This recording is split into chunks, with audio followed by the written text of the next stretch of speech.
Hi friends, welcome back to my channel. ఇవాల్టి వీడియోలో ఎంతో టేస్టీ అయిన అల్లం టీ అండ్ ఇలాచీ టీ ఎలా తయారు చేసుకోవాలో చూద్దాం. ఇది నా స్టైల్ అల్లం అండ్ ఇలాచీ టీ రెసిపీ. మనకి ఎప్పుడైనా హెడేక్గా ఉన్నా, కోల్డ్ అయినా అల్లం టీ తాగడానికి ఎక్కువగా ప్రిఫర్ చేస్తాం. అలాగే ఇలాచీలో మన బాడీలో ఉన్న హీట్ తగ్గించి కూలింగ్ ఎఫెక్ట్ ఇచ్చే గుణాలు ఉన్నాయి. అందరికీ టీ పెట్టడం తెలుసు, కాకపోతే వేసే ఇంగ్రీడియంట్స్ మరియు మరిగిచ్చే విధానం బట్టి టీలో రుచి పెరుగుతుంది. మనలో చాలామంది టీ లవర్స్ ఉన్నారు. సో ఎంతమంది టీ లవర్సో కమెంట్ బాక్స్లో తెలియజేయండి. కుదిరితే మీ టైప్ ఆఫ్ టీ రెసిపీని కూడా కమెంట్ బాక్స్లో షేర్ చేయండి. ముందుగా అల్లం టీని ప్రిపేర్ చేసుకుందాం. ఇప్పుడు స్టవ్ వెలిగించి ఒక గిన్నె పెట్టుకొని 2 గ్లాసుల పాలు, నేను ముందుగా గ్లాసున్నర పాలు, హాఫ్ గ్లాస్ వాటర్ కలిపిన పాలని మరిగించుకొని పక్కన పెట్టుకున్నాను. అవి 2 గ్లాసుల పాలని గిన్నెలో పోసుకొని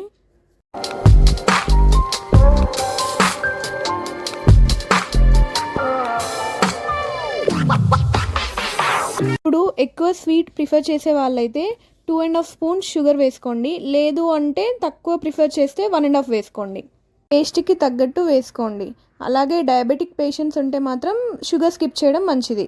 ఇప్పుడు 1.5 స్పూన్ టీ పౌడర్ వేసుకోండి.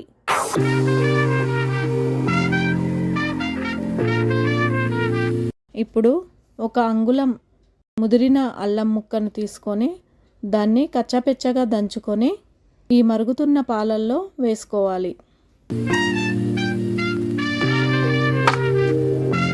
సో ఈ అల్లం టీ ఒక 4 మినిట్స్ వరకు సిమ్లో మరగనివ్వండి.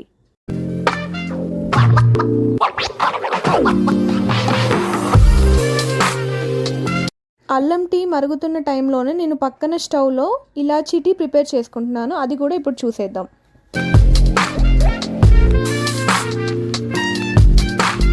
ఇందాక అల్లం టీ ప్రిపేర్ చేసినప్పుడు చెప్పిన విధంగానే 1.5 గ్లాస్ పాలు అండ్ హాఫ్ గ్లాస్ వాటర్ మరిగించి పక్కన పెట్టుకున్న ఆ పాలని ఇప్పుడు మీకు చూపిస్తున్న గిన్నెలో పోసుకుంటున్నాను. ఇప్పుడు ఇందులో షుగర్ వేసుకుందాం. ఎక్కువ స్వీట్ ప్రిఫర్ చేస్తే 2.5 స్పూన్స్ వేసుకోండి. లేదు అంటే తక్కువ ప్రిఫర్ చేస్తే 1.5 వేసుకోండి.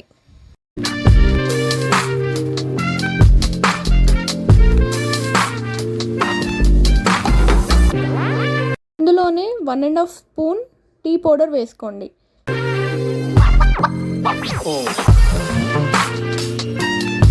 ఇప్పుడు 2 ఇలాచీ తీసుకొని మెత్తగా దంచుకొని ఆ దంచిన మిశ్రమాన్ని మరుగుతున్న పాలల్లో వేసుకోండి. ఇలాచీ టీని ఒక 4 మినిట్స్ వరకు సిమ్లో స్టవ్ మీద మరగనివ్వండి.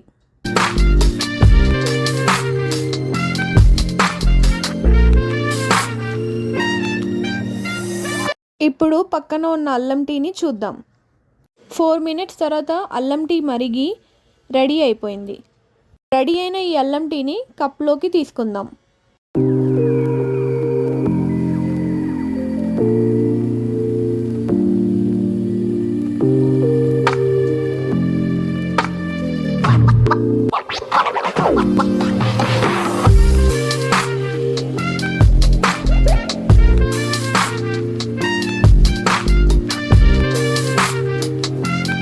ఇలాచీ టీ కూడా 4 మినిట్స్ తర్వాత మరిగి రెడీ అయిపోయింది.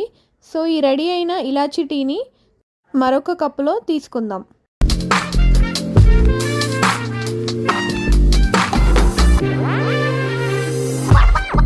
అంతే, ఎంతో రుచికరమైన అల్లం టీ అండ్ ఇలాచీ టీ రెడీ. గుటకలో ఎంత రుచిగా అనిపిస్తుందో మీరు కూడా ఒకసారి ట్రై చేసి చూడండి.